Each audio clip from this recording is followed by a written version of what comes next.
Right now, extended road closures this summer on a main thoroughfare in Middleton. That construction planning to close it down for several months. And new developments tonight in the case of a missing boy last seen in Wisconsin Dells. That case taking an unexpected turn. Plus, local students helping their fellow classmates, creating a school food pantry for those less fortunate. From the Channel3000.com Alert Center, this is News 3 Now at 10. Good evening. Those stories coming up in just a bit. But first, we do have breaking news right now. A large police presence in the city of Wisconsin Dells. This is a live look. The 300 block of Washington Avenue there. And now the entire 300 block is now closed. Police have not confirmed to us exactly what they are doing there yet. We can see investigators with flashlights through a second floor window of what appears to be a single family home there. That scene now surrounded by yellow police tape. Once we know more, we'll let you know. We'll also have updates on Channel3000.com. Next tonight, drivers may need to plan new routes if their daily commute takes them through Middleton. Starting April 22nd, a stretch of University Avenue between Park Street and Cayuga Street will close, going both ways for reconstruction work.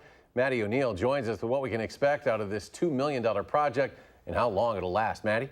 Eric, in a few months, University Avenue will look different. For example, there will be new pavement, and at Parmenter intersection, traffic lights will be replaced and left turning lanes will be added to both sides. The aim is to improve the commute on this well-traveled road.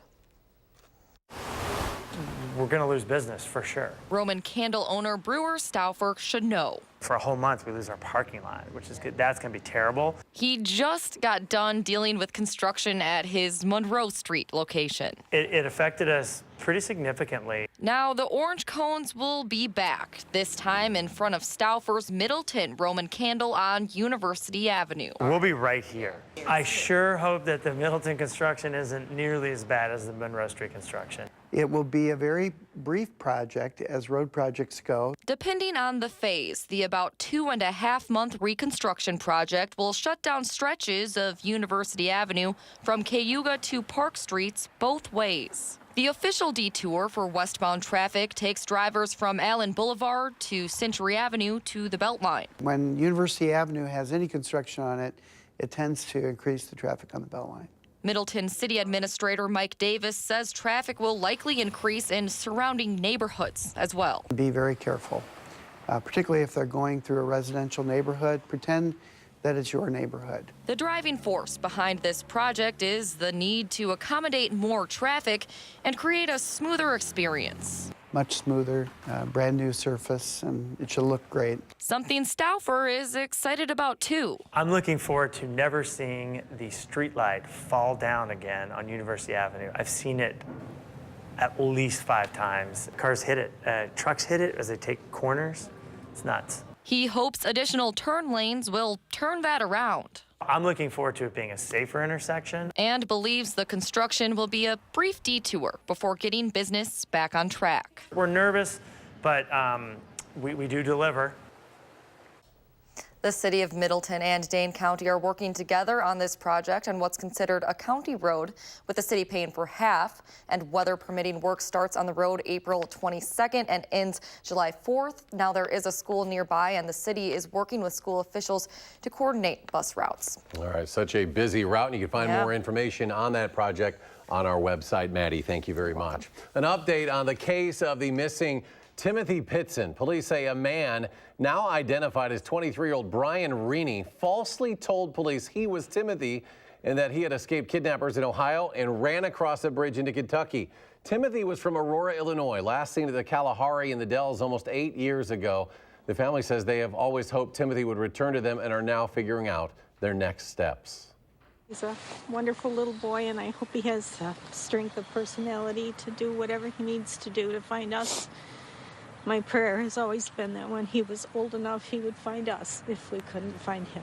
As a parent myself, I feel for them that this is yet another time where they've had their hopes raised potentially, and I really feel bad for them. I hope that someday we're able to find young Timothy and find out where he was and what happened to him so that we can reunite that family again. Timothy's father reported him missing back in May of 2011. Authorities say just days after he was last seen in the Dells, his mother died by suicide in Rockford. If you have any information on this case, you're asked to call the Aurora Police Department or the National Center for Missing and Exploited Children. Around a dozen people are out of their homes tonight after an apartment complex fire in Monroe this afternoon. It happened at Monroe Village Apartments on 4th Avenue about 3:40 p.m. 2 people were hospitalized with smoke inhalation. 6 to 8 units suffered some smoke damage. Still unclear what caused that fire. 4 students and a bus driver were taken to the hospital after a school bus crash. This happened in the town of Beloit. That crash happened this morning about 7 a.m. and we were told the driver had a medical emergency and lost consciousness. Students that were taken to the hospital suffered minor injuries. Police say no charges are expected. We turn things over to weather now. A bit chilly today, but it will warm up. Chief Meteorologist Gary Canalti, our first alert forecast. Gary? Eric, once we get the showers out of here and we get some sunshine tomorrow, temperatures should rebound back to around 60 degrees. Tonight, we've got some light showers, mainly through northern and central Wisconsin. Some of those are in the form of snows. Temperatures up there are generally in the lower to middle 30s, but we're in the upper 30s here. So most of the showers will be in the liquid form, and they should be ending by about midnight. High temperatures today only made it into the middle 40s in most areas, a few upper 40s over far southern Wisconsin. Current temperatures are in the middle to upper 30s here. In Madison, we've actually gone up a degree in the last hour to 39. Those temperatures will hold nearly steady in the upper 30s overnight. Fog might become an issue. Starting to see visibility drop to about 7 miles in Monroe. I'm not looking for widespread dense fog, but there will be some patchy fog overnight. By tomorrow morning, temperatures should be in the upper 30s, but look for cloudy skies to turn partly sunny by tomorrow afternoon.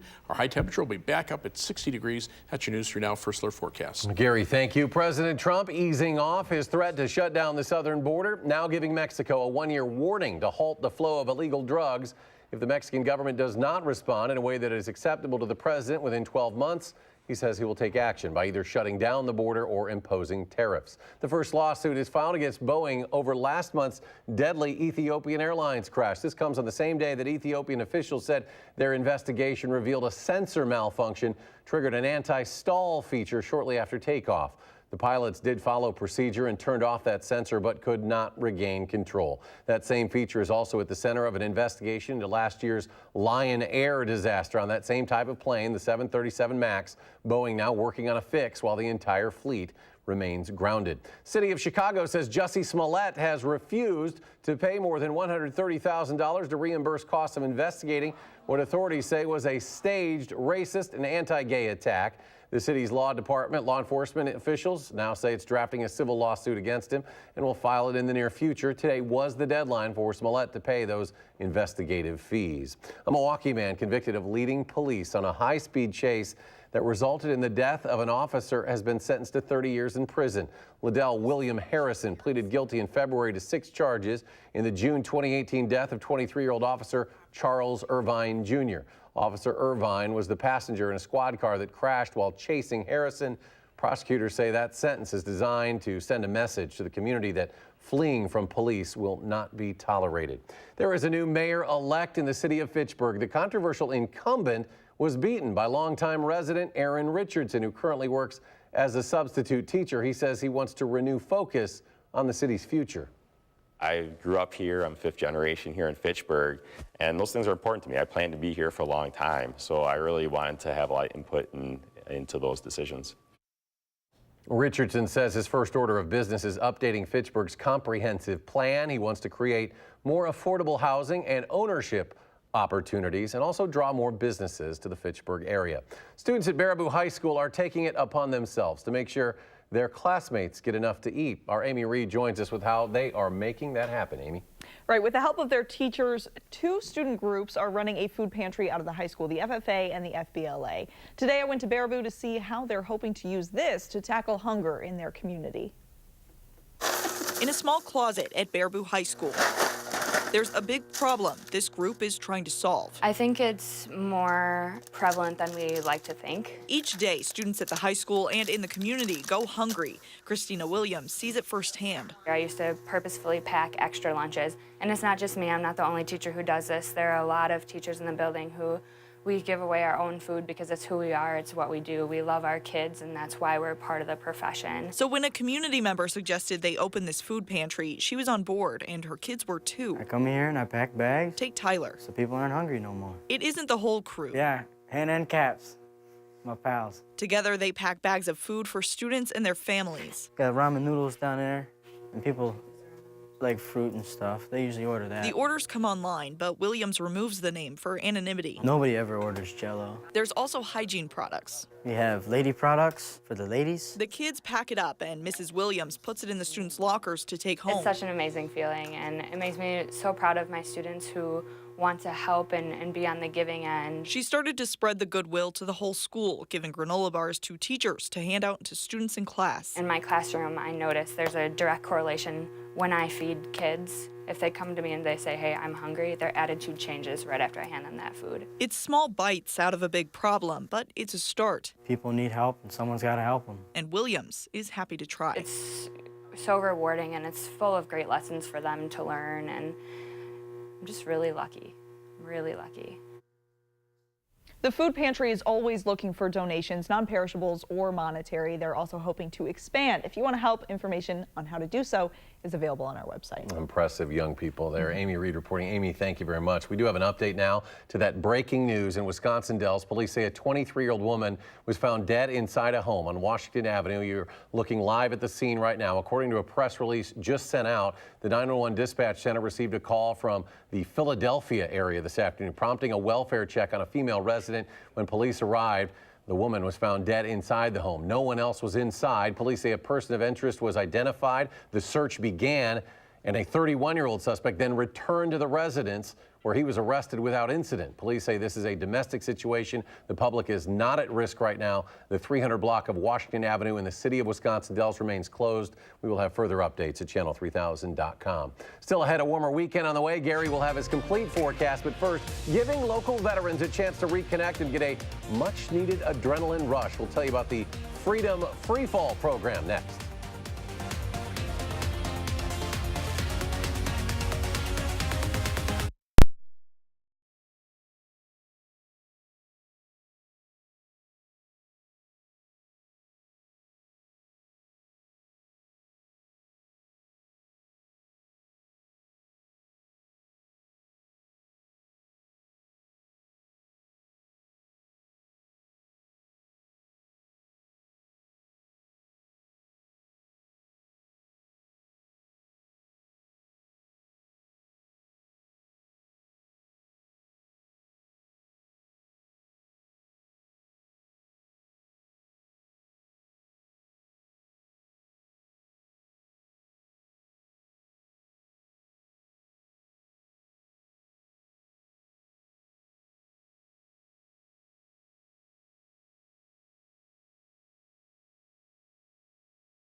It is reported that 20 veterans a day will die by suicide, but one local group is trying to reduce those numbers. On Friday, June 21st, Seven Hills Skydiving will host 40 veterans who are nominated to skydive for free. It is called Freedom Freefall. The organizers of the event say skydiving has been proven to reduce the PTSD suicide rates for our veterans. And the smiles on these guys' faces when they come down after that jump. Could have asked for a better shot. Well, that's skydiving here at Seven Hills, and thank you for your service. Oh, you're welcome. The adrenaline that they're feeling, they're just riding an all-time high. Now, if you'd like to nominate a veteran, you can find a link to do so on our website, channel3000.com. They do say make sure that your nominee actually wants to do this before you submit their name. Sears trying to make a comeback after going through bankruptcy. The Venerable department store chain has announced plans to open some new stores this summer. Now, these shops will be smaller. They'll be branded Sears Home and Life. They'll focus on selling big-ticket items like appliances and furniture. They will not carry any clothing. The first 3 Sears Home and Life stores will open Memorial Day weekend. Target boosting its minimum wage again. The retailer says it will start employees at $13 an hour beginning in June. This is the 3rd raise in less than 2 years. Target also plans to increase entry-level wages to $15 an hour by the year 2020. My co-anchor Charlotte isn't anchoring tonight, but she is working, honoring the best and brightest local educators. It was News 3 Now's annual top-notch teacher banquet at Maple Bluff Country Club. Each month, Charlotte profiles a local teacher nominated by students, parents, or peers. Tonight was their night to collect their hardware and be recognized. Congrats to each of our 12 2018 Top-Notch Teacher Award recipients. Gary joins us now as we get a little more spring feel to our temperatures the next few days. But you know, we just can't seem to turn the corner. We've got some mild weather on the way for the weekend, but temperatures will turn chilly again for the middle part of next week, and we could even see at least we get the weekend warm. Yeah, we get for the weekend. Let's count our blessings for that. Let's start out by taking a look, see what's happening tonight. Precipitation that was in the form of rain showers here, changing to light snow up in central and northern Wisconsin, where temperatures have been in the middle 30s. Nothing really sticking to the ground there, but by and large, most of the showers should be out of here over the next hour or two. We could see some areas of fog form. Now, the computer models, the GFS computer model showing about 1/10 of an inch of rain over the weekend. Not very much here, but then the next weather system that comes through brings the potential for up to 1 inch of rain, and there could be some snow on the backside of that from Thursday night into Friday. This area up here could see a fairly significant snowstorm through parts of eastern Minnesota and northwestern Wisconsin. Remember, I mean, middle of April last year, there was a big snowstorm up toward the Green Bay area. The European computer model, again, about 1/10 of an inch of rain over the weekend, but even more rain as we head from late Wednesday into Thursday and Friday. And again, the potential is there for some snow on the backside. In fact, take a look at the forecast by Friday morning, showing perhaps up to 2 inches of snow in the Madison area. Now, the one thing we have to take these computer models with a grain of salt, especially this time of year, because they're used to the colder temperatures. So a lot of times the snowfall amounts are a little bit more overdone when you get into the warmer conditions. But it's possible there could be some light accumulations that should melt pretty quickly. But look at the snow totals to the north and west. That's not going to melt very quickly if that forecast pans out. So again, this would be more from Wednesday night into Thursday of next week. As we take a look at the live view from the Edgewater Skycam in downtown Madison, just pretty quiet out there, cloudy and cool out there. High today 44, low temperature 38. We've been at 38 much of the evening, but we've actually gone back up to 39 degrees with mostly cloudy skies. Winds continue to decrease. They're out of the east at 9 miles per hour. Humidity at 70%. Might see some areas of fog form overnight. Now, the storm that we're watching for next week is this massive clouds here, still way out in the Pacific Ocean. This weather system will warm us up for the weekend because notice the southwesterly winds ahead of it. And then, of course, our little weather system here bringing the rain and snow in the northern portions of the Midwest. But eventually, like I say, as that next weather system approaches, the upper level winds become more southwesterly. Notice the warm front. Stationary front becomes a warm front out here. On the other side of that front, temperatures are still in the upper 40s to lower and middle 50s, whereas on our side of the front, they're mainly in the 30s over here. Now, as we look at future track, you can see the threat for rain and snow moves up to the north tonight. Tomorrow, the clouds start to break up. That gets temperatures back up to around 60.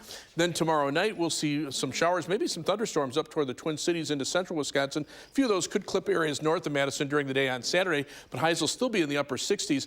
Then on on Sunday, the next weather system approaches, perhaps bringing a line of some showers and thunderstorms late in the day or in the evening. High temperatures still will be in the upper 60s. Forecast overnight calls for a low temperature of 37 degrees. Any shower should end, and we'll see some patchy fog overnight. Tomorrow morning, clouds will give way to partly sunny skies, and that'll get our high temperature right back up to 60 degrees. The wind shift to the west will also help out.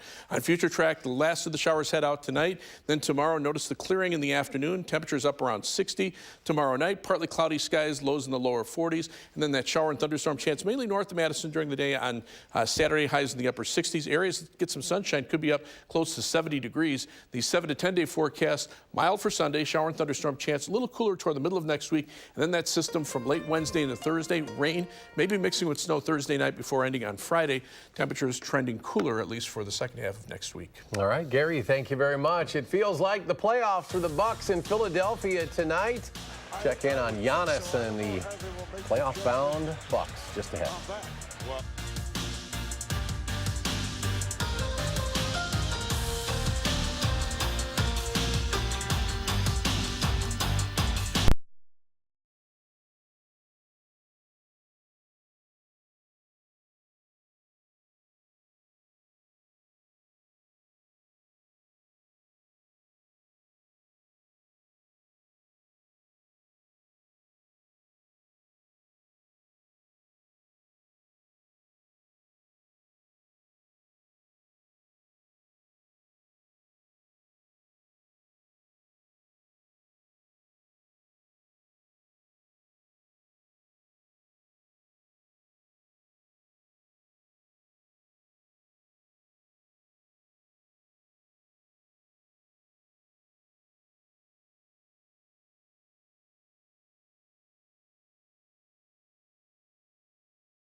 The Milwaukee Bucks have positioned themselves for the playoffs. Tonight, the Bucks clinched the #1 overall seed and will have home court advantage for as long as they last in the NBA playoffs. They played in Philadelphia and felt like the playoffs. Joel Embiid and Eric Bledsoe play a little dodgeball. Both get technicals. Bledsoe gets thrown out for throwing it a little harder. Giannis had some big games against the Sixers this season. Tonight, another 45 points, 13 rebounds, 6 assists for Giannis. The Bucks then make the big plays down the stretch. None bigger than this one. Giannis to George Hill on the break to clinch it. Hill had 20. Final score, Bucks 128, Sixers 122. The Bucks clinch home court advantage in the playoffs. The Badger basketball team isn't playing in the Final Four at U.S. Bank Stadium in Minneapolis this weekend, but 2 players from this year's team are competing in a couple of unique events around town. At Target Center tonight, Khalil Iverson, one of 8 competitors in the college slam dunk competition. Here's Iverson's dunk. He got a 37.5 for that one. And look who's there to support him. His former Badger teammate, Ethan Happ. Now, Iverson didn't make it out of the first round in tonight's slam dunk competition in Minneapolis. Ethan Happ will be playing in the Final Four this weekend, too. Well, he's one of the 4 players on the Big Ten team in the 3-on-3 national championship. Happ, Nebraska's Glenn Watson, Indiana's Jawan Morgan, and Minnesota's Jordan Murphy will play on the Big Ten team. They'll play the games inside Mall of America. The winners of that tournament will split $100,000. A lot of people will be pulling for Virginia, coached by Tony Bennett in the Final Four this weekend. Not only is he a former Badger assistant coach, he was also so classy when his team last year became the first 1 seed to lose to a 16 seed when Virginia fell to UMBC.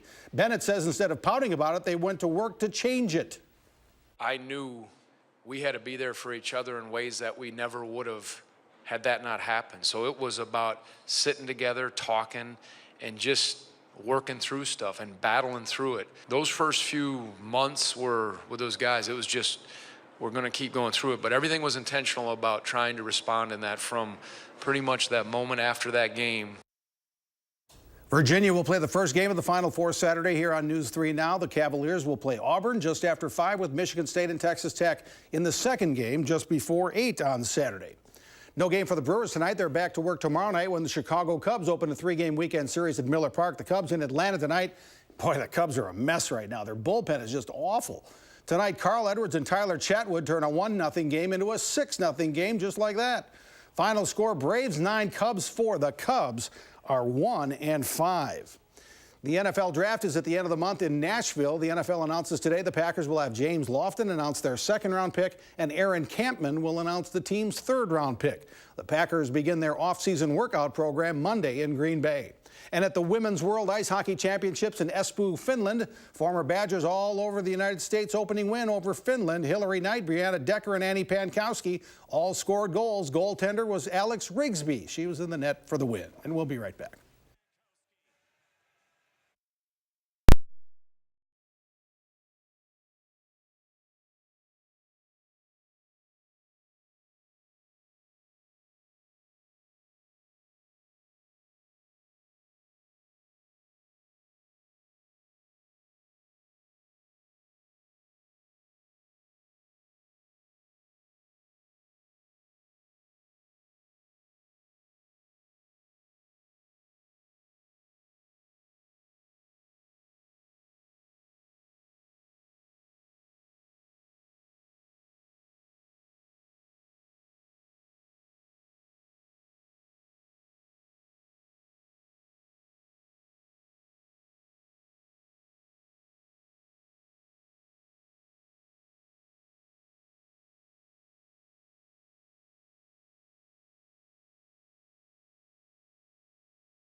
Gary rejoins us. Final check of the forecast. The showers are moving out. We'll get some sunshine tomorrow. Temperatures should be up to around 60 degrees by tomorrow afternoon.